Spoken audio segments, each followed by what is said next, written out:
Ridley is so Hollywood. But anyway, let's go ahead. Let's go to Washington. Joining us now from Chicago, Republican representative from Illinois, Congressman Aaron Schock. Congressman, good to have you back on the show this morning. Congressman, yesterday we showed some polls out of Illinois that yeah, we had showed some polls yesterday that Mark Kirk was ahead, and the Republican ahead in the Senate race to replace Barack Obama. What's happening in President Obama's home state right now?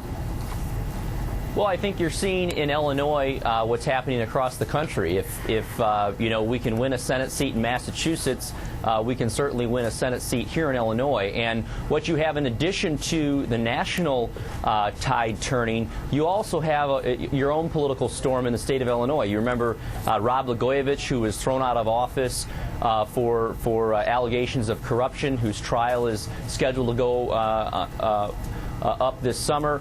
You have basically total one-party control in the House, the Senate, and every constitutional office. So while people are nationally wanting some balance, here in the state of Illinois especially, they're wanting some balance, and a Mark Kirk as a U.S. Senator would provide one statewide office that we don't have with an R behind him.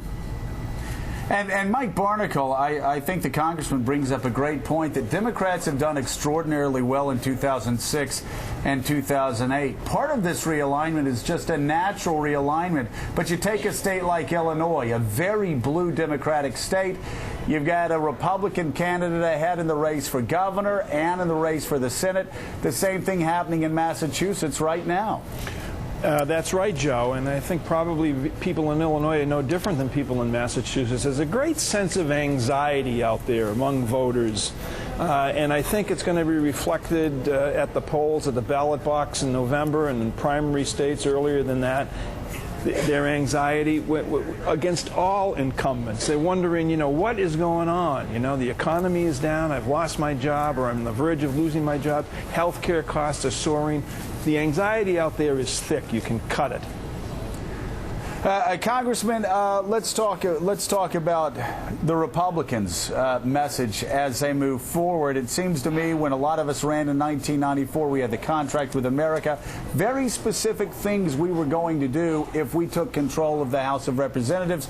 You have people like Michael Barone, Charlie Cook, the real respected names, suggesting that Republicans may win big this fall. There still, though, were a lot of conservatives I talked to that still don't know whether Republicans learned their lesson from the past 8 years. Have they? Yeah. Well, I think we have. First of all, to your point about contract with America, you'll remember back in '94, much of that came out late summer, early fall of that year. And so Kevin McCarthy, who's leading the effort on the Republican side to come up with what we're calling the commitment with America, I think you're going to see a similar platform and a similar set of goals, obviously relevant to today's issues, come out at the end of this summer, early fall, that many of our candidates will be running on.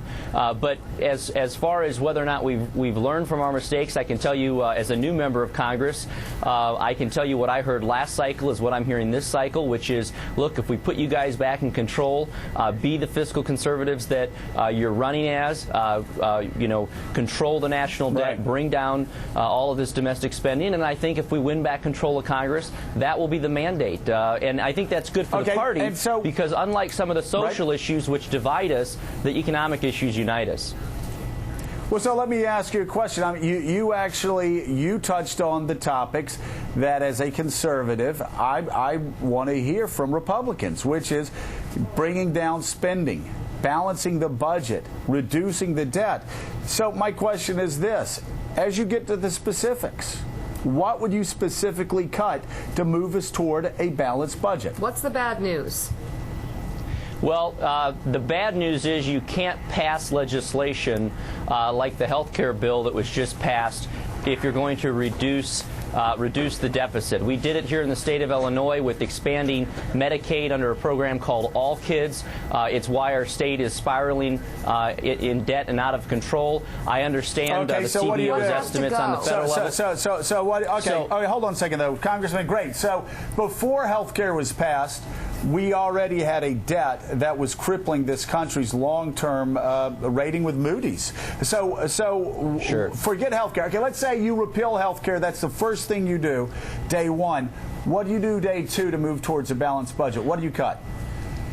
Well, there's two things you do. First of all, you cut. Second, though, you grow the economy. The first thing what do you cut? You want a long list of things what to do you cut. You don't increase spending.